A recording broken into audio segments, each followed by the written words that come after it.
Niners could get Tom Brady, Aaron Rodgers, but failing that, most likely they'll have Trey Lance and a backup who's not on the team yet. Who do you think the Niners should target to be Trey Lance's backup? I think the obvious guy should be Tyrod Taylor. He's a guy who's been with Anthony Lynn. He was with Anthony Lynn in Buffalo. Anthony Lynn goes to the Los Angeles Chargers. Who does he have a quarterback? He has Tyrod Taylor there as well. Anthony Lynn comes to the 49ers. I think understanding the offense, what he wants from a run scheme, being able to kind of talk, through his experience to Trey Lance, I think that'll benefit Trey Lance a ton, and have a veteran backup who you can win games with. A lot of people talk about Buffalo and they talk about Josh Allen and everything Josh Allen is. Josh Allen's first year, remember, they missed the playoffs. The year before, they were in the playoffs. They were a playoff team really with Tyrod Taylor. He had that team be a playoff team, then missed it the next year going to Josh Allen. I think having a guy like Tyrod, he's definitely more serviceable than a guy like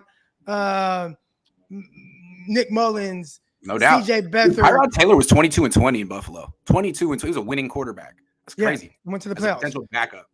Yes. Yeah. So you get that caliber of guy. Yeah. I think he could play very well in stretches. And I think, he can give you as much. Not saying he's Jimmy Garoppolo. I think Jimmy Garoppolo is a better starter, but he can give you those stretches in a season to where there's not a lot of drop off. If your starting quarterback goes down, you can still win games and stay afloat to have a playoff push. I think Tyrod's a great name.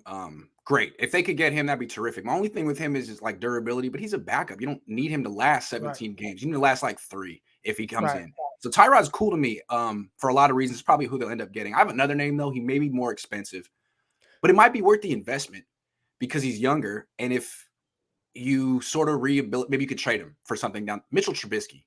I'm not saying Trubisky's better than Tyrod. They're pretty similar. I mean, Tyrod, his career quarterback rating is 88. Mitchell's is 87. Trubisky's 29-21 in his career. I'm just saying one or the other would be fine. They both can move, but with Trubisky, maybe you could sort of have a reclamation project. Seems like Kyle Shanahan, coaches like that can do that. Just 1 year with Kyle Shanahan, someone looks at him totally differently. I think that's what Buffalo was trying to do. It didn't work out, but one of the two. I think it did because I think Trubisky might be one of the hotter names on the free agent market at quarterback, and he did win games. I saw a stat that popped up. Since 2018, he's one of the top 5 winningest quarterbacks in the NFL. And I know QB wins is not a real stat, but he's been a part of teams that, went to multiple playoffs. Whether he was the reason or not, he was a part of it. So I think from that standpoint, he's somebody that, if he went to Buffalo and got his mind right and understand, got a chance to sit back, relax, and see the field better, then he's someone who definitely could either be a good backup for the 49ers or potentially a starter elsewhere.